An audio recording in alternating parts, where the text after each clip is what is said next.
It's one of the most exciting days in the history of Seattle sports. Okay, maybe that's an exaggeration, but you're in the right place. It's the Wait for It Seattle podcast, C-Town Sports. There's Kevin. I'm Brian. They're in the right place listening to us. That's what I mean. I have to kind of brag. I'm definitely in the right place. Like, I forgot that you're going to the Super Bowl. I drove by. Well, actually, I didn't drive by. Someone sent me a photo of themselves. I don't know why I said I drove by. Of a photo of Levi's Stadium, and Sam Darnold is on the stadium. Right? Yeah. They had to take down the Brock Purdy poster in front of Sam Darnold. Could you imagine? It's glorious. We're going to get into that and more. It's episode 84, otherwise known as the Ed Dixon episode, the Sean McGrath, the Colby Parkinson episode. No, none of those. You're going to shout out Colby Parkinson even though he's not on the team anymore? I like Colby Parkinson, but here's who it really is. This is a great trio of Seahawks wide receivers to make it episode 84. Wait for It Seattle podcast. Bobby Ingram, Joey Galloway, TJ Houshmandzadeh. Yeah, the poor guy had to play for Jim Mora, and his career kind of tanked after that. When Houshmandzadeh signed with the Seahawks, I thought it was going to be he was going to be legendary. Yeah. Didn't work out, but still. Yeah, Jim Mora didn't work out either. Yeah, it's a good point. By the way, how do you feel about all those Instagram or social media posts about how Tyler Lockett missed out on all 3 Super Bowls? I had no feelings. And I don't know if that makes me terrible. A bad person? I don't have the same, and I think we talked about this at one point. It could be because there was not a good playoff run that I don't have the same feelings for Tyler Lockett. You kind of gain those feelings for players when you watch them go through a run, right? Yeah. We're getting so much Sam Darnold content. We're getting so much Leonard Williams content. Nick Eamon is like my favorite player ever all of a sudden because you get so much of it and it becomes national, and Lockett didn't get that. But I don't know. Yeah, he had a great career. I don't put him in the same echelon as some of those other guys. So I don't know. Yeah. How did you feel? Were you getting teary-eyed, misty? No, I mean, I don't get sad about it, but I think the whole, this is really, I'm going to go a little meta right now. Oh, great. But we share a lot of takes on this podcast. Yeah. And some of our takes, I feel like most of them come from us or are born from other takes. Very rarely do we just copy and paste a take. Sure. But or we try to give credit if we see it. Yeah, or we do. Yeah. I think 99% of the time we do. And if we don't, it's because we just can't remember. Yeah, exactly. We're not real journalists over here. Yeah, yeah. But it's funny to see the national media, how they've given takes over the past month or so about the Seahawks team. Perfect. And I'm just wow, we're coming up with these same takes, and most of them have been very organic. But then you see Tom Brady on the Tonight Show through a FaceTime with Kendall Jenner, I think. Yes. Talking about how awesome Nick Eamon is. And the first reaction that I have is Elzer's been saying Nick Eamon is the man for the past 20 weeks. Since he got drafted. Yeah. Since he got drafted. So I said that's our Kyle Hamilton replacement. I mean, I wasn't the only one that said this, right? Yeah. But yeah. I mean, it's not a global take. It's just something interesting about having a podcast. It's maybe we're not so bad because people that get paid to do this have the same the points and takes that we're making ourselves. Totally. Yeah. That's a great segue, Kev, because what we're gonna do is it's kind of based on some takes that I've seen and maybe you've seen. Obviously, we're being consumed by Super Bowl content. Takes / storylines heading into the Super Bowl. 1 week away, actually 6 days away. At this time next week, we'll be talking about, we're going to talk about the Seahawks being Super Bowl champions. I feel very confident in that take. I don't need to knock on wood. I think, Kev, I'm not a person who goes on here and makes bold claims unless I really believe it. Seahawks are winning the Super Bowl. We'll get to that in a later. Here's one I saw. I'm sure many people saw this. This dude on Barstool, right? Whoever he is, and they kind of made fun of him on the show, but he was doing this, and I've seen different versions of this justifying schedules in some capacity. It is well known that the Patriots, this is a fact, so you can't change things and make this not a fact. The Patriots beat one team with a winning record this year. Okay? That is true. Before the playoffs, obviously. The Seahawks have, and this was from Sharp or Square on X. I'm going to give it credit. Okay? So a betting site. Only 11 of 120 Super Bowl teams in history have a harder strength of schedule than the Seahawks this year.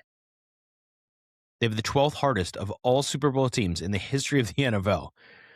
You can't. Does that take into account the playoffs as well? That's a good question. I think because so. If I think it does take into account the playoffs. It gets even harder, right? But Even here's the other take that people are doing. Season. Oh, it's easy to play a division team the third time. Like, when did we decide it's easier? That's always been harder. It's always been harder. And now, because they want to justify that the Patriots are going to go win this game, that somehow gave the Seahawks an advantage. Yeah, playing Sean McVay 3 times, Kyle Shanahan 3 times, super awesome, versus Jared Stidham. Like, what are we doing? This is the most ridiculous take. I can't even handle it. Yeah. That whole take, well, the Barstool guy was like, well, if you take away all of the good teams from the Seahawks schedule, then they've only played bad teams, which was so amazing. Kind of hilarious. So amazing. It's a great example of like Super Bowl week, 2 weeks. Yeah. You know, people are going to come up with reasons why their team will win, obviously, right? Yeah. And I'm going to give you a couple of reasons why the Seahawks what will give them trouble that people aren't even talking about. They're talking about things like the Seahawks didn't have a good schedule and the Patriots did, which is objectively not true. How about you just argue the things that could actually make the Patriots win the game? Like, try that. Here's the other thing about the schedule before we move on is that this is the argument Patriots fans should be making. Like, the NFL is not college football, right? Like, the NFL is the NFL. There's only 32 teams. Like, on any given Sunday, there could be an upset, right? So what Patriots fans should be saying is that, like, yeah, our schedule was easy, especially when compared to the Seahawks. That doesn't mean that we can't beat the Seahawks, right? Well, they can't, but yeah. Yeah. I mean, even when Bill Simmons says they can't beat the Seahawks, like, you know something's up. Yeah. Robert Kraft is doing everything he can, reportedly. This is not fact, to distract the Seahawks from winning this game. A lot of rumors that he's the leak for the Seahawks going for sale. Yeah. All of a sudden, by the way, he has a lot of other different leagues to worry about, by the way. Him and Russell Wilson were both in those. Not today, documents. Satan. That was Russell's response on Twitter. That's great. If you haven't seen it, go look at Russell Wilson's expose. It is incredible. Not today, Satan is incredible. Okay. Yeah. So you're on a streak. You mentioned Russell Wilson. I know. I can't. People loved your Russell Wilson take, by the way. Yeah, those are like a really well timed take. Great. I'm going to stay away from Russell Wilson right now. The Seahawks, this story comes out from a couple people. Sources say they're going for sale as soon as the Super Bowl's over. The Seahawks have denied this. It hit the Wall Street Journal, Kev. That's how big this story got. And the Wall Street Journal reported that the NFL fined the Seahawks $5 million because something in the trust. It's not really the trust, but it's like the agreement was that they would sell it. These aren't the permanent owners forever, right? Which is what Paul Allen didn't want them to be. He wants to give the money to philanthropy, which is amazing. We never see this. We never see billionaires. We talk all the time about billionaires who do nothing for the community. And Paul Allen's like, I want all this money. And we'll see where it goes, but I'm sure it'll be amazing. Yeah. Hopefully, it's not another gym for Lakeside. Yeah. No offense, Lakeside. I have a lot of takes on this. Okay, go for it. First of all, the press conference today, Roger Goodell basically said he denies the $5 million fine. Right. And he basically said, it's up to Jody Allen when the team sells. The one thing that I can't get out of my lawyer head is, and disclaimer, views are my own, that no one knows what the trust says, or maybe Right. someone does and digs it up, but it could say like within X amount of years, right? Right. Now, that doesn't mean anything about the NFL and the rules they have around trust, but it sounds pretty much uh like you can sell it when you want to sell it. Did Here's you the see? thing though, Go for ahead. Jody Allen, like, especially if the Seahawks win on Sunday, like the value of this team's never going to be higher. Yeah. And so if you're really the NFL has an interest to do this, right? Because That's what it, everyone's it saying. The yeah, like owners want them to sell because it yeah, helps their franchises be more valuable. yeah, right. And listening to KJR, they brought on Canzano last Friday, who's a writer in Oregon who covers the Trailblazers and Yeah. is familiar with Paul Allen owning the Trailblazers, which Right. just sold or is in the Well, it process of hasn't being gone sold. through, which is one of the Yeah, things people are saying for the Seahawks timeline is we're yeah, looking at a couple months still until the Blazers sale gets finalized. The yeah. Seahawks aren't going to sell before that, so It's gonna take a maybe, while. So like yeah, Jeff Bezos, like is the name, and then I someone guess, said yeah, Steve, like that's the presumptive favorite. And then like after that, maybe an ownership group because it's just gonna be so right, expensive. But the other name obviously is Steve Ballmer, who yeah. he doesn't have an NFL team yet. So why not Feels add it like he to would his want one, portfolio? right? Wouldn't he want one?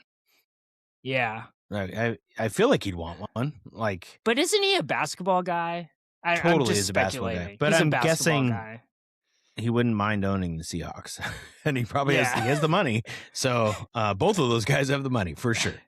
Yeah. Um, I mean, yeah, we can get a that's GoFundMe, me and you together. Do you know okay. some I rich like it. people? Yeah, let's do Yeah. it. Let's do it. Let's see how far we can get. The other storyline that could be distracting for a team trying to win the Super Bowl is it looks like Clint Kubiak is going to be the new head coach of the Las Vegas Raiders.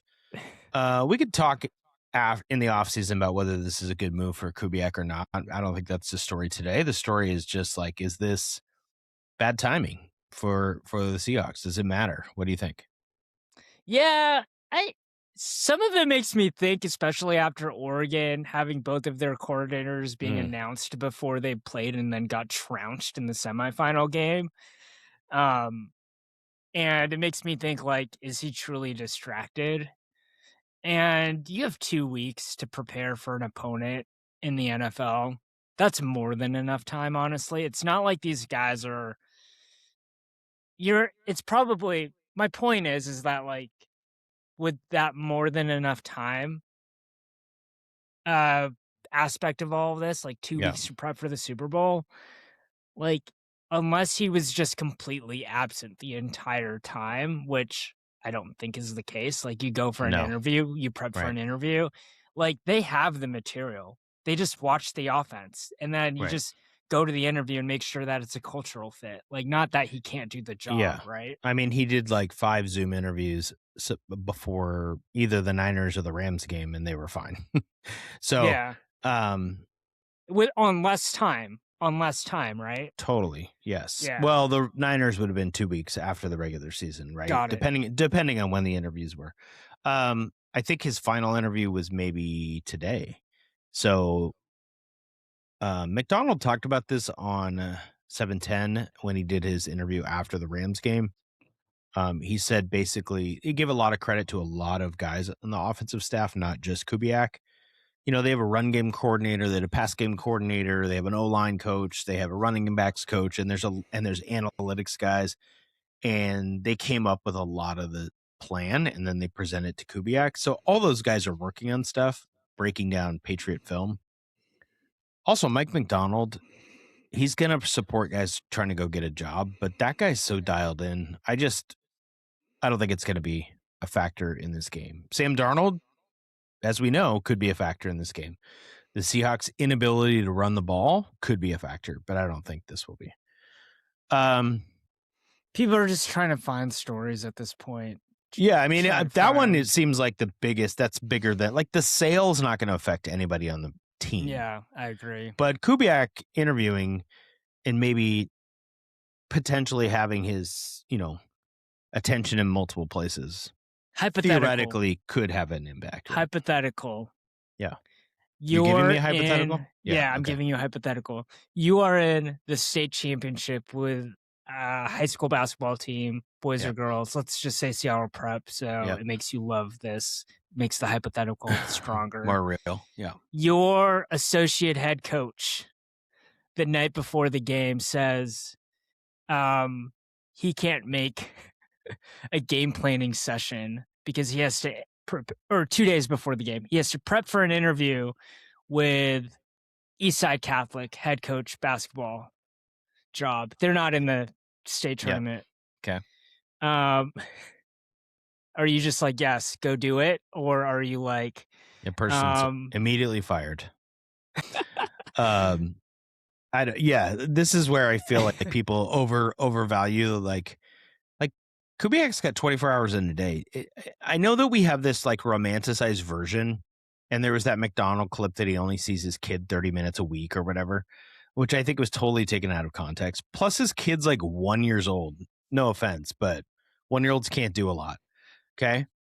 High school coaches in your hypothetical are teaching. Like they have to come up with lesson plans. Yes. They have to go home and be with their kids. Yes. Football coaches also do other stuff. Like Kubiak probably watches like a little bit of maybe he's watching Stranger Things and catching up. Probably not.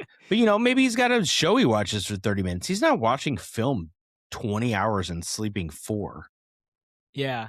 I mean, they have a staff who can, and with the technology they have, people pretend like they're taking these old reels of film and like cranking it themselves. The computer spits it out immediately, right?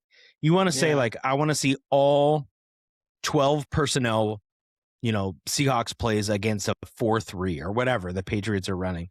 Like you could just do that. You could see the Patriots every time they face a running back who likes to take pitches right because Ken Walker goes right. They can watch all those in like so fast.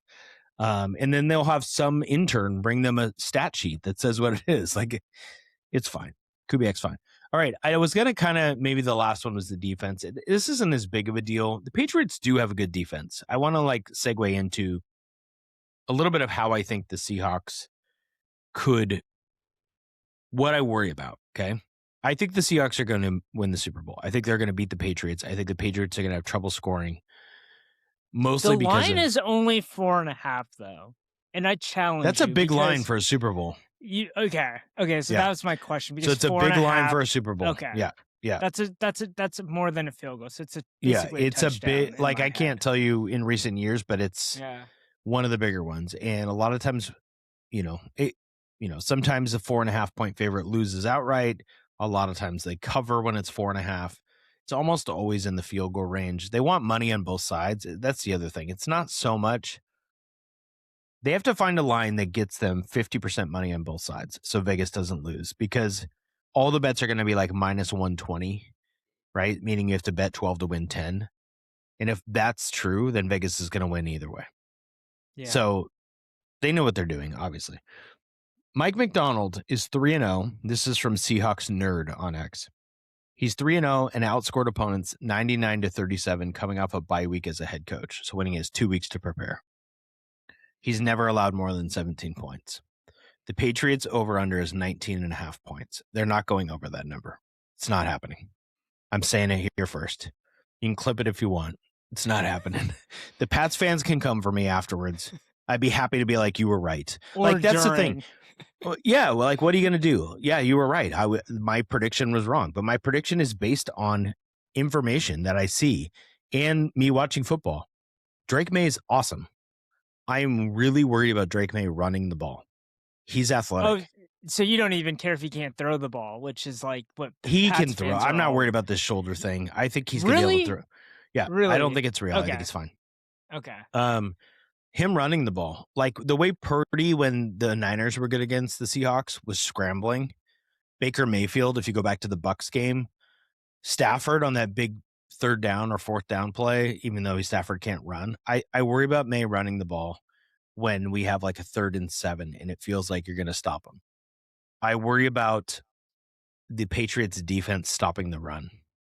When they have Milton Williams healthy, Anybody can go look this up. He's an interior defensive lineman. They are ridiculous stopping the run. They're maybe the best team in the NFL.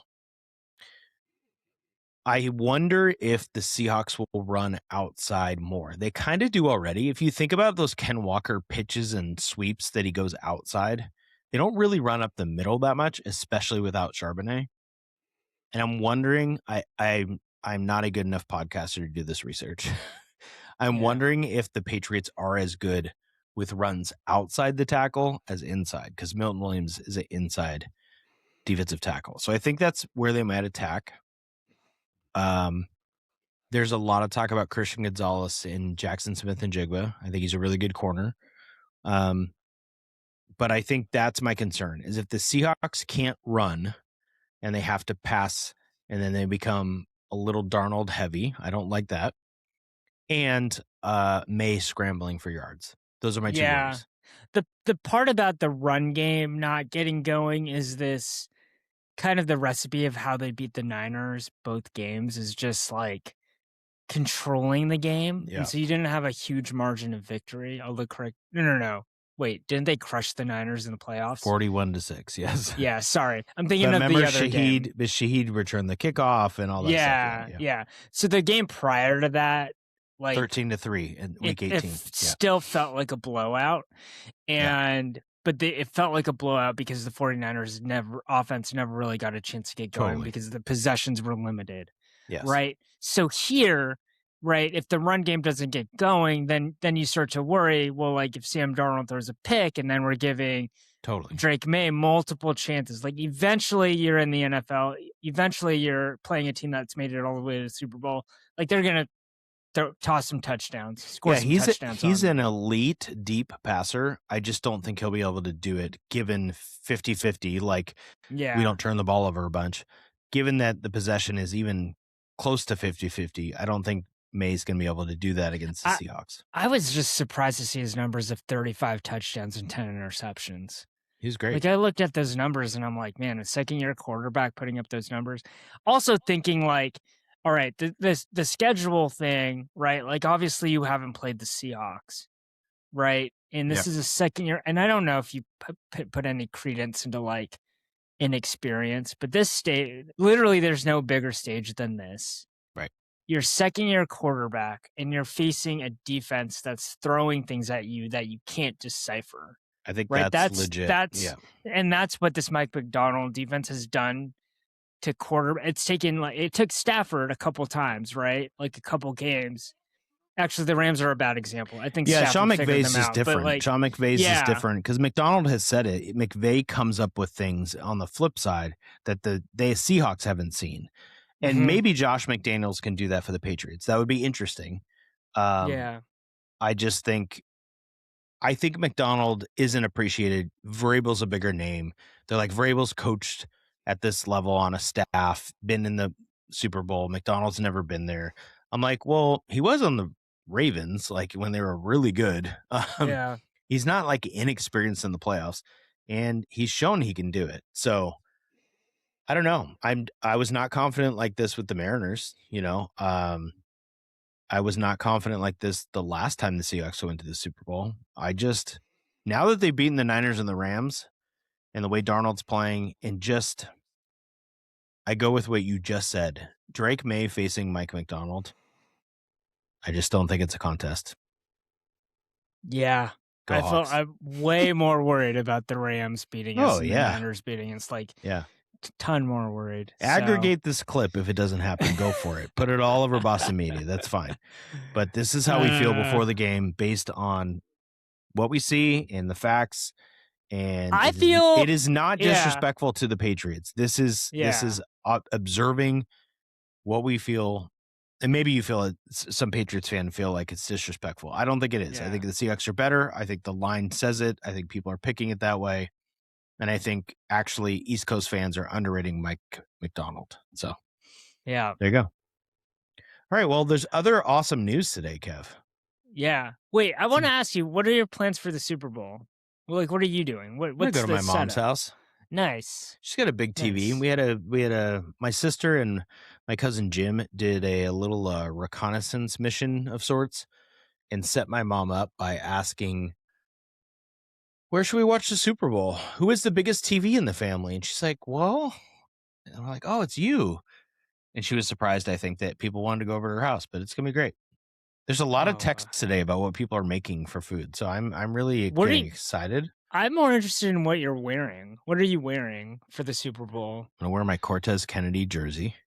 Nice. And that's it. I mean, Yeah. I'll wear pants, obviously. Yeah. So I was like, I wanted a Marshawn Lynch jersey.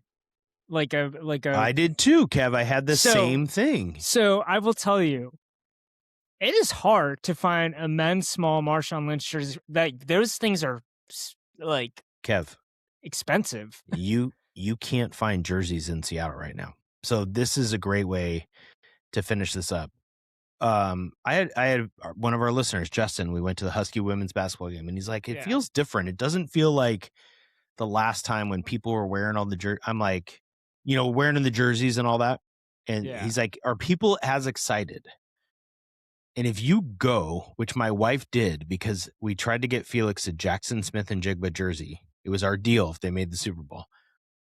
Sold out. Now, one of the Seahawks stores got robbed of like thousands of jerseys, I saw but that. the other ones are just out.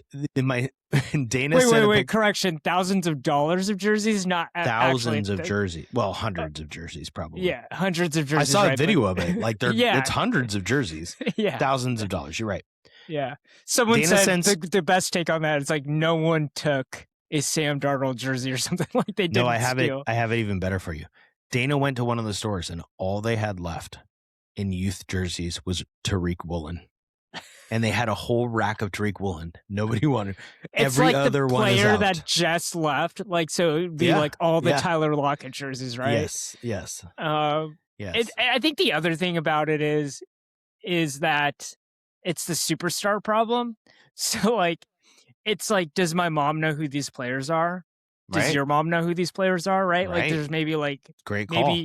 maybe I'm undercutting both of our mothers, but like they definitely knew more 2013, 2014 Seahawks, Yes. right? Totally. Or Seattle It's a great call. Mariners than this squad. It's a And the great call. squad's in the Super Bowl. I Like know. it's insane. Now, if they go, after the Super Bowl next year, people will start to know them a little bit. But Yeah. you're right.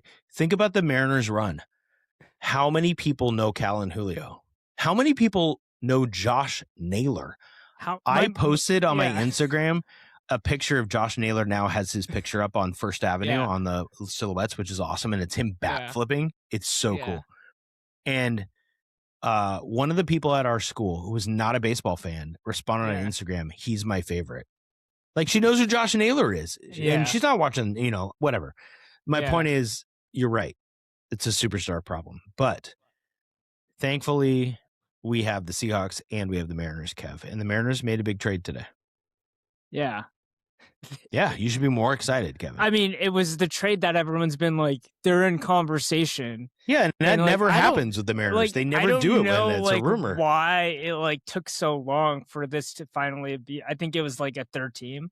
Someone had a funny take of like, oh, they just wanted to get the Rays involved because Yeah. they always like it's They been always a while. trade to the Rays. Yeah. Yeah. So I think the real most likely scenario here.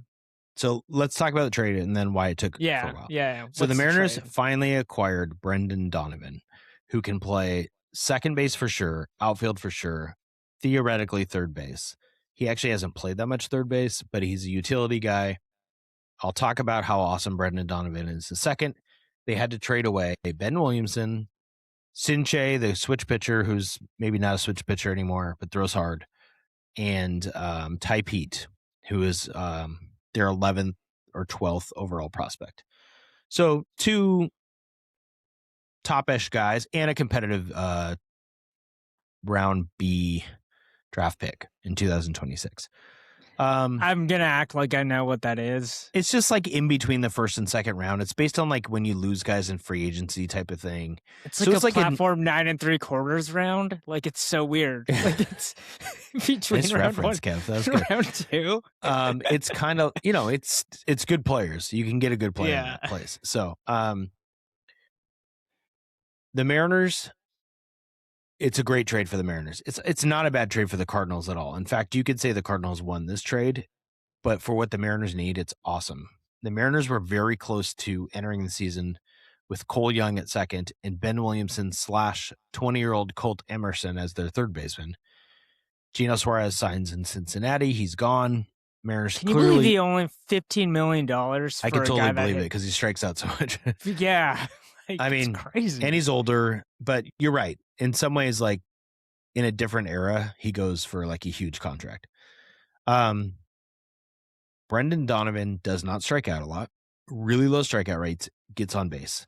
In fact, since 2022, when he debuted, he's one of 13 players in baseball with an on-base percentage of 360 or higher. Okay. And you may be saying, well, like, that's cool, dude. Thanks for sharing.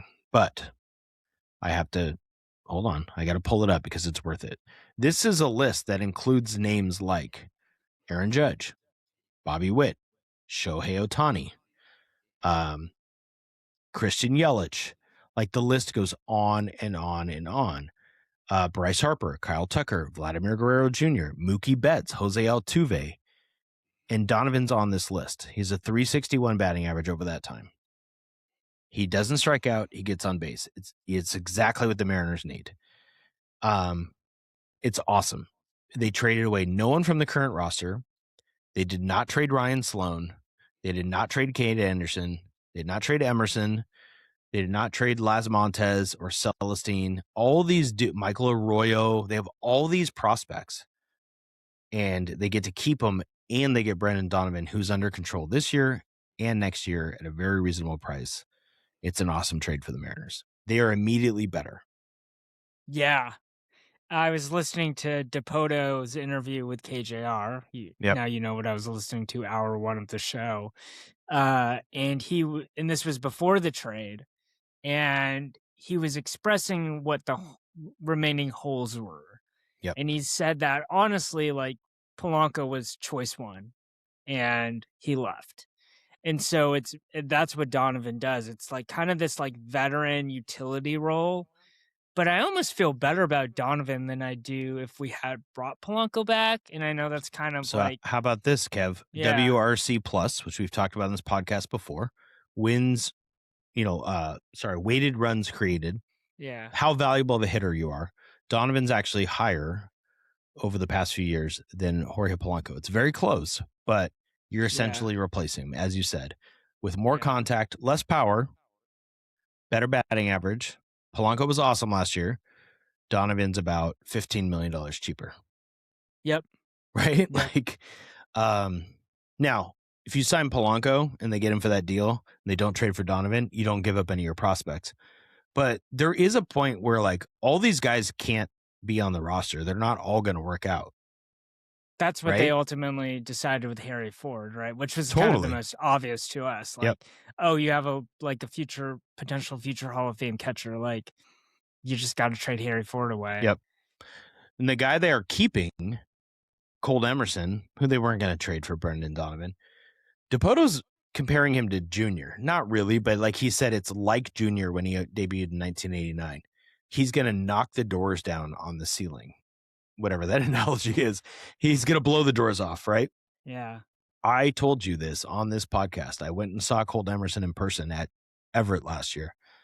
And if you see him in person, you will immediately be like, that guy's a stud. There's something about the way he hits, his body, the way he moves. I'm all in. I want him to be the starting third baseman. I want Donovan at second with Cole Young on the roster playing sometimes. Donovan can go to third, he can go to left, whatever. I want Colt Emerson at 20 years old being the starting third baseman 100%. Okay. I think he's special. And every team that has a ceiling, think about like those Dodgers teams and Cubs teams and whatever, Red Sox, Yankees, they always have like a rookie who's part of that lineup who kind of pops. I guess it could be Cole Young. I think it's going to be Colt Emerson. Maybe they'll wait till May to start his service time, but I think it's like Julio. Who is the guy on the Blue Jays that was killing us? That was the young dude. Or it was the pitcher. I'm thinking of his Savage. Yeah. No, you're right. Yeah, he came up. But he was the rookie pitcher. Yes. Yeah. I think the comparison here is Julio. When Julio went to spring training, DePoto said, we're going to give him the chance to win the job. Everyone's like, he's not going to win it. He's 19. and he won the job, and they made him the starting center fielder. I think that's exactly how they view Colt Emerson. Yeah. They traded Ben Williamson. They don't really have a backup plan other than Brendan Donovan playing third. And I don't think they want to do that. I think they think Emerson's going to be the guy. It's awesome. I think you should be really excited if you're a Mariners fan. And everyone else is excited because Kev, guess what? Fangraphs projections, Mariners 86 wins. Sounds low, but it's the same as the Yankees, highest in the American League. 5 games better than the Astros. 6% chance to win the World Series. Dodgers, 28%. We won't talk about them. They're also projected on the same place to win 99 games, which is absurd. DraftKings, gambling website, recommend. Mariners, 3rd highest odds to win the World Series behind the Dodgers and the Yankees. What? And the Yankees, the only reason they're second, Kev, is because you have to make it low odds because people are going to put so much money in the Yankees because they bring in tons of money, right? Yeah. Also, the Yankees are good. Like, let's not kid ourselves. They still have Aaron Judge. They're still very good. Yeah, but they're more likely to make the playoffs than the Mariners because of that division, right? Like, I feel like the AL West is harder. When you can say That's the a good Rangers, question. We could talk about that as we get Astros. closer. I don't know. Yeah. I don't know. The Red Sox have a lot of talent. The Blue Jays are in that division. Oh yeah, forgot. You know, about that. like the I don't know. I don't know if that's true, but DraftKings has them at 89.5 wins over under. Yankees or Mariners? Mariners. It's awesome. Yeah. And the offseason's still not over, right? So those I think it's over. could I mean, change. you're right. But like this was the move that they were holding on to is Brendan Donovan. So you should be excited if you're a Mariners fan. Brendan Donovan's going to hit at the top of the lineup. I just want you to if you're a Mariners fan and it's been a tough go for a while, I just want you to hear this for a second. Ready? Some combination of this. Donovan, Arozarena, Julio, Cal, Josh Naylor at the top of your lineup. So beautiful. It's absolutely beautiful. Just soak that in. It's beautiful. Those words are beautiful. Sorry. I don't want to throw a wet blanket, but like then I think about the Dodgers. But we're not comparing to the Dodgers. But here's the other thing though. Here's what I like about what you just said. Compare it to the Astros. You can actually take out any of those names and you'd be like, okay, I'm okay if someone takes an off day, right? Like we're still okay. Like it's kind of like in the regular season when you need to give Cal Raleigh a break, which he doesn't take many. Like that lineup's still loaded without him, right? Like it's awesome. It's not like the Mariners of 2008, 2009, 2007. Like any season besides. Here's the Yahoo Sports, not Seattle Times, Yahoo Sports headline. Mariners projected lineup after Brendan Donovan trade is potent. Thank you. I appreciate that. I like that. I didn't say anything about Colt Emerson in that lineup, who I love. Victor Robles, maybe he's good, maybe he's not. JP Crawford. I mean, come on. This is a great lineup. Yeah. Great lineup. I'm so excited. Pitching's going to be back. Kirby's working on a cutter. Dude, I love the Mariners. I can't help it. I'm excited for the Seahawks, but I'm a true baseball fan. Yeah. Okay. Couple things that came out of FanFest that I think are relevant for the Mariners. First, Mariners.tv. So they have a streaming service now where you can watch your Mariners games. You can't, but anyone who's in the region up here can watch Mariners games. Mariners.tv. It's replacing Root Sports. If you have cable, apparently it's just going to be a channel. I'm assuming if you have YouTube TV like I do, you have to get the app, and it's like $20 a month. It seems great. What I hope they do, besides not showing reruns of this season's games, I hope that they just show like random That'd be so awesome. From like random one of the things that I loved about the UW channel is every once in a while they'd put like the UW like these are some of my favorite memories of my dad, but he would just watch the UW the old games that they put on the TV. Like, so if it was like Apple Cup week, that whole week they'd play an Apple Cup game, like the full telecast I hope that they do that for the Mariners, like where we could just relive like the best games in Mariners history. We should put That this they on got to do Instagram. it. Put this on Instagram. They Mariners, got to do it. do it and hire us to rank your top 100 games in regular season history. We will do it for that you. Would be. Could you imagine? We'll do it Oh for my you. goodness! And then you can count it down, and you play one a day. And if you want us to do 300, we can do 300 for you. Yeah, you don't even have to do playoff games because, frankly, Nope. there aren't a lot. No, just do the regular season. We can come up. There's so many great regular season games. Obviously, you have all the no hitters, you have the cycles, but then you also have like the Bo Jackson game in the Kingdom. That's like a legend where he throws the ball from the outfield wall. You have the Griffey breaking his wrist game. You have classic Edgar games. You probably have some amazing 2001 games. Or how about the game where Stan Javier makes this insane catch in right field? See, I could do this for days. John Olerud hit for the cycle one time. Like, I want to watch that game again. Like, yeah, we need all these. Kenji Jojima game. I'm sure he went off for like a 2-home game. Yeah, like, come on. There's probably a great Julio Cruz game from the 80s. I think there's a Jim Presley 3-home run game. I'm in on that. We can just keep going. Just Omar Vizquel making ridiculous plays. Yeah, with all the anniversary we got stuff Gaylord Perry stuff back in the day. God, you could have Randy Johnson's best games for when he gets put in the Hall of Fame. Like Randy Johnson, 19 strikeouts in the Kingdom, and Mark McGwire hit a ball that went off the scoreboard in the Kingdom. You know what game I want to watch? They had a Back to the Future game that I went to in person. Heck yeah. In the Kingdom. David Segui had no sleeves on. No sleeves, baby. Base. I'd love to watch that game. Yeah.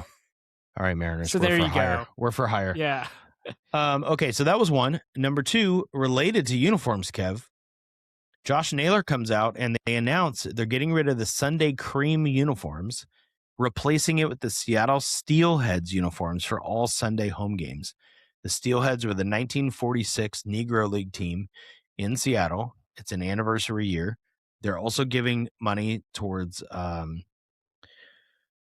I think it's nonprofits related to African Americans in baseball, and those jerseys and uniforms are awesome. Sick. They're so sick. I am going to buy one right away. I was thinking the same thing. It's probably going to be Naylor, although he's technically not African American because he's from Canada. So I'm like, but he is black. So I'm like, maybe I want to get a player from the team that's black, and that, you know, the jersey would, like, all the jerseys would pop, but like it would have extra meaning because there's a meaning behind the jersey. And you and me are history buffs, so like this whole thing about like the Negro Leagues being honored, it is just such a great educational moment for every baseball fan. And not just talking about kids, because adults in this day and age could use some education, right? Wow. And I don't say that in a condescending way, and maybe it came out that way, but like I applaud these efforts to not just like have the jersey and to sell the jersey, but to have an opportunity to explain the injustice of how a group of players weren't allowed to play in this other league. And so they took that suffering and the pain and the unfairness and had something beautiful in the Negro Leagues. By the way, Ken Burns documentary, like baseball, it does a great job of like, I think the best job in terms of explaining and telling that story. So anyways, that turned into a whole thing, but no, it's fine. It is such an awesome thing. It is pretty interesting. The story of the Seattle Steelheads, they only played for 1 month. Which is kind of funny, but they were also the Harlem Globetrotters originally, because they were owned by, so the guy Abe Saperstein, who owned the Harlem Globetrotters basketball team, founded a baseball team and called them the Harlem Globetrotters before they combined with another team to become the Seattle Steelheads. So the Steelheads are the Harlem Globetrotters, which is insane. And they played at Sick Stadium down on Rainier, and they only played for 1 month before they folded, which is very sad. But they did have a guy on their team named Cannonball Barry, which is worth the price of admission. So wait, so how many games did the Steelheads play if they only play for 1 month? Like 10 games? Many, yeah. I don't know that for sure. Yeah. But but not a That's lot. crazy. Not a lot. Yeah, it is crazy. So, yeah, they played Well, they from played enough just this 1 games to month. play in Tacoma, Bremerton, Spokane, and Bellingham. Well, they had God, to I play wonder if their somewhere. Yeah. season ticket holders complained about a game being played at Spokane.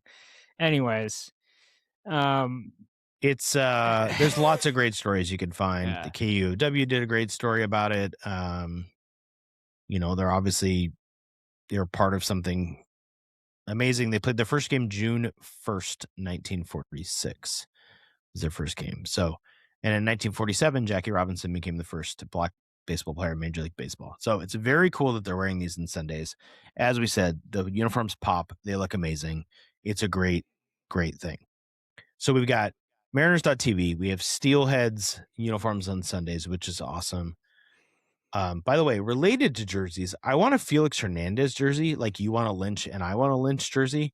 And for some reason, you can't get these jerseys.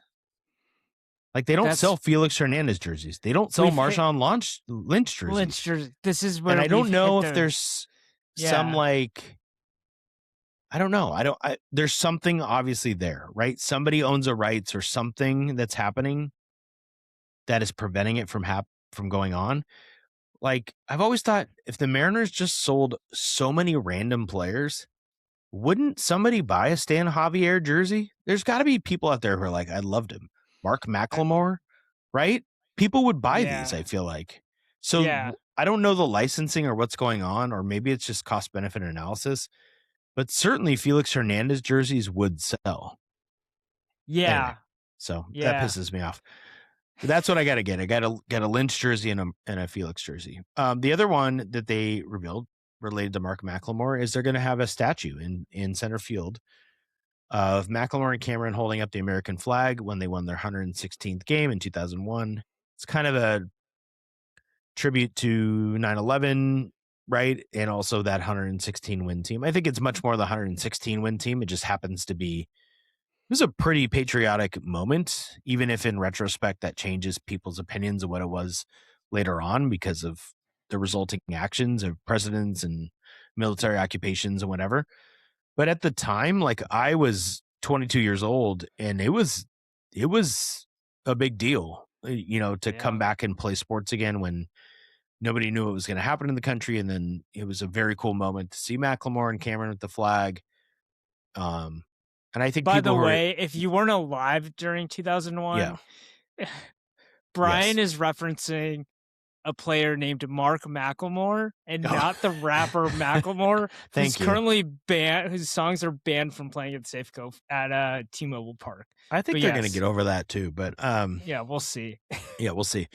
Mark McLemore and Mike Cameron, and I think I'm mostly of just utility like players, right? Yes, Brendan Donovan living in the glory of Mark McLemore.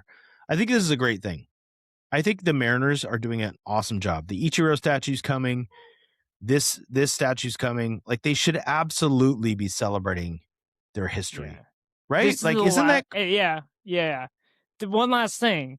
Yeah. Rick Riz is retiring. That also came out before. That also came out. About, yeah. Right? And he's going to have a statue somewhere at some point. Yeah. Maybe like the right knee next house to, thing. Yeah. And it's just like, it's a healthy thing because the Mariners have been doing great things for its fan base, even when they sucked, except win games and make the playoffs. And now that they've done that, all of this stuff seems even more awesome. Yeah. Like it's a good, healthy franchise is what I'm saying. I think if you go to a stadium, lots to be excited there.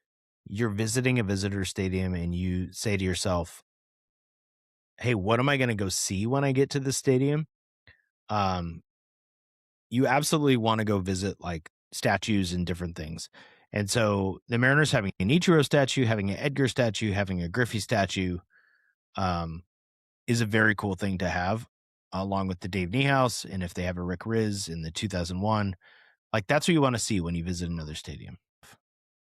But I think one of the things that's awesome, Kev, when you like go to a stadium, I've been to half the Major League Baseball stadiums. You're always looking for like, what are the cool things to go see at the stadium besides watching the game from a different viewpoint. With the Mariners adding maybe a Rick Riz statue, but definitely the 2001 and Ichiro and Griffey, you have all these cool things people can go visit when you're seeing the stadium, which already has a beautiful viewpoint, is a great place to watch a game. So I think it just gives it more character. It's awesome. Mariners they're doing great stuff. They're doing awesome right now. Some people are getting upset about what we gave up at the Brendan Donovan trade. As I said before, I'm ready to go. If you remember the Luis Castillo trade and how much we gave up, worked out pretty well for us. Yeah. By the way, he's still on the team. Amazing. Yeah. It's great. Can we talk Husky basketball for a sec, Kev? Which men's or women's? Let's start with the men for a second. Yeah. Do you think they're on the bubble? Damn. You sent me that thing from Joe Lunardi? So Joe Lunardi has him mentioned. It's not first 4 out. It's like the next 4 out or something like that, right? That's top 8. Next 8 in, right? Would be the... It's something wild. The fact that they're mentioned at a 12-10 team seems nuts to me.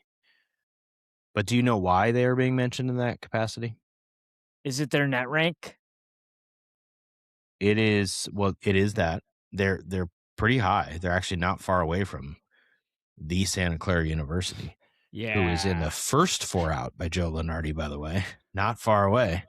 Just had a conversation with 2 Santa Clara friends. If the Santa Clara Broncos get in for the first time in my adult life since I went to college, I will be flying to wherever they play. That's going to happen. But people don't care about them. They care about the Washington Huskies. They have the number 1 strength of schedule in conference of any power conference team in the country right now so far. So they've played the hardest schedule among league opponents of anybody, SEC, Big 12, whatever. They're entering a stretch here of very winnable games, theoretically. I went and looked and I thought, even if you're conservative, there's a chance that they finish above 500 in the Big Ten. If the Huskies finished above 500, would they be a tournament team? Doesn't help that they lost to Seattle U, but I don't know. Our group text, shout out to the person that I'm not going to out them here. Sure. They said, hopefully the tournament committee doesn't look at game tape, because if they saw the game tape, the Huskies would not make the tournament. Oh, damn. That's it's rough. the truest of true, because if you listen to this podcast, you know we've both watched this team and we probably fall in the same camp. Like, is this actually a tournament team? That's a great point. If I've watched them, I don't think so. I'm going to watch on Wednesday. They play an 8:00 game. I should be able to watch it. They're playing Iowa at home. Because I haven't watched them in a while. I've been listening on the radio a little bit, or watching clips, but I haven't really watched the game. I want to see if they're playing better basketball. I actually think without Desmond Claude, that's helped fix an issue, which was like there just seemed to be too many players that could score. This sounds stupid, but like we know that they don't have shooters, right? Right. But when you get on the court with 5 guys, you don't need 5 guys that can score. You really only need 2 to 3 guys that can score. You need guys that can rebound and guys that can pass. Yeah. And Desmond Claude was just another dude that could score. And so you have Claude in there, you have Diallo in there, you have they had Yates, they had Yates. Like, it just seems like, okay, like there's no rhythm to the offense, because none of these guys were like, the combination of guys on the court wasn't conducive to a rhythmic offensive system that we see with the woman, right? Yeah, I mean, the problem the Huskies have is, while Joe Lunardi has them in like the first 8 out or whatever the heck you want to call it, right? They're at least like relevant to Joe Lunardi. I've looked at other people on Twitter or X, sorry, and found posts like, here are 15 teams for 8 spots. St. Mary's, New Mexico, Cal, Virginia Tech, Miami, Indiana, UCLA, Santa Clara, yeah, baby, Texas, Missouri, Seton Hall, George Mason, Ohio State, Oklahoma State, San Diego State.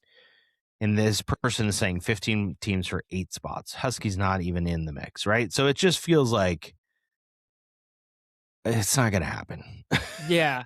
I will say, on the really negative side, like I was let's go really negative. I was at the San Jose State, Boise State game, a nice Mountain West battle. Still can't figure out why you went to that. I had a friend that came to San Jose and we like to watch basketball. And that Great. was the Good only reason. game.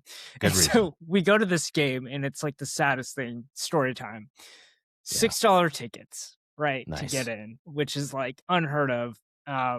I'd probably have to pay more. Actually, I do know I'd have to pay more to go to an Archbishop Midi game, which charges $10 for their Yeah. tickets. No Wow, that's secondary actually market. No so secondary true. market to Yeah. get into Archbishop Midi, Bellarmine Prep, St. Francis, any of Hey, these guess other. what, Kev? Yeah. It was twice as much money to go to a 6th grade AAU game this weekend. Okay. To go watch actual college basketball players. Yeah. So that's not the saddest part of this all. The I'm fact looking that at there your are picture probably right now. more employees than fans at the game. Yep. But looking up at the rafters, It's so seeing good. 2 CBI banners. Here's the kicker. San Jose State did not even win the CBI this year. No, they're not winning banners. They're Yeah, participating in the CBI. Oh Not my the God. NIT, not the NCAA tournament. They're banned. I'm looking at it right now. It's so beautiful. The equivalent CBI banners. The equivalent. What? And they're 12 years apart, Kev. One's from 2011 and one's from 2023.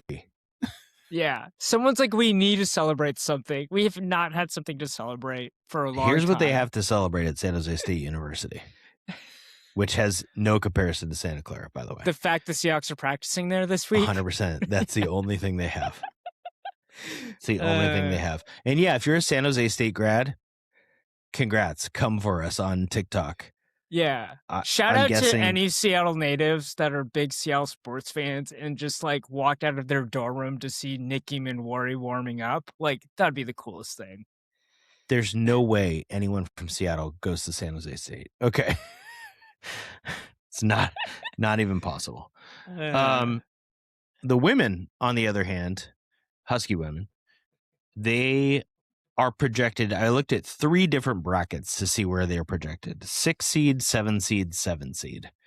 So they're pretty firmly in. They had a very disappointing loss to Illinois I went to on this weekend after beating Maryland. Yeah. They beat Maryland on the road. It was a great win. Some ways they shouldn't have won, but they battled. It was double overtime, I think, or overtime. Sellers was incredible. And then the Illinois game, they just were flat and they got punked all over the court. It was bad. Illinois is a good team. They're going to be a tournament team, I think. But it was just, it's a bummer. They had some momentum. And the bummer for me is the Huskies want to be a 6 or a 5 seed. I don't think they'll get higher than that. You don't really want to be a 7. You certainly don't want to be an 8 or a 9. 8 or a 9 means you're playing a 1 seed in the second round. This Husky team is not, as much as I love them, they're not beating UConn or Texas, right, in the second round. These in South Carolina, these incredible teams. Even if they're a 7 seed, they're probably not going to beat a 2 seed. The 2 seeds are going to be awesome and incredible. Yeah. But if they're a 6 seed, now we're talking, right, 3 seeds. And 3 seeds, if we could just go to the rankings right now in women's basketball, I'm going to try and pull it up as quick as I can here. I just had it because the Huskies are still ranked at number 24 despite their week here. But if you go to the rankings and you look at like who would be a 3 seed, right? 1 seeds right now would be UConn, UCLA, South Carolina, Texas. Huskies are beating them. 2 seeds, LSU, Louisville, Vanderbilt, Michigan. We beat Michigan. 3 seeds are Ohio State, who we play on Wednesday or Thursday, Iowa, Oklahoma, Michigan State, who the Huskies already played. 3 seeds are people you would have a chance against in the second round. They got to get to that seed level. They got to get to a 6 or a 5 so they have a chance to get to the Sweet 16. That's my goal for them. Yeah. Big game on Thursday against Ohio State. I know everyone's focused on everything else, but it's a ranked matchup at Alaska Airlines Arena. Ohio State, what did I just say? They're 8th in the country. 9th in the country. They're 20-3. Like, people should go to that game. You got nothing else to do on a Thursday. What are you doing? Go to the game. You'll be there? 100% I'll be there. Okay. Yeah. If the choice is like go home to my family or go to the women's Husky game, I go to the Husky women's game. That's what happens. Okay. So they know where they stand. Let's do a top 5, and we're going to do it a little different this week. Yeah. Can you explain the process? Yeah. So people who watch random TikTok sports algorithm videos, I really like this, and you can do it with other things like cereal or fast food places, but you give the other person, like, you say, I'm going to give you 7 names, and you have to blind rank them. So I'm going to give them in a random order, and you have to say there are 1, 2, 3, 4, or 5, 1 being the best, with 2 being left out. So I'm going to give you 7 Seahawk quarterback names, And and so you have to. you Go ahead. didn't rank. Did you rank like? Is it Oh, I'm not literally ranking 'em like for the you. top 5 though? Like, No, do you no, have no, to? no, no, no, So no. they could You be like are the making a top 5. They could be the worst 7 Seahawks They quarterbacks. could be the and then worst I'm just 7. ranking them. And, They could be the worst 7. Got it. They could not be. You can, so remember, you can rank them 1 through 5, or if you're like, absolutely not, you can exclude them. And your goal is to make the best top 5 you think you can, obviously doing it blindly. Got it. Let's Okay. do it. All right, ready?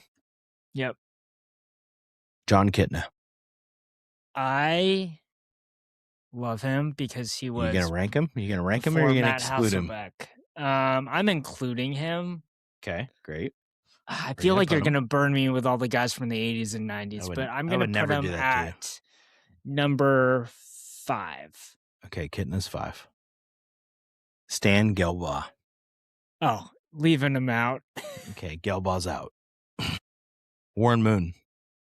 Oh, this is good. Warren Moon. Are we saying his Seahawks stats specifically? As a Seahawks quarterback, yeah. As a Seahawks quarterback.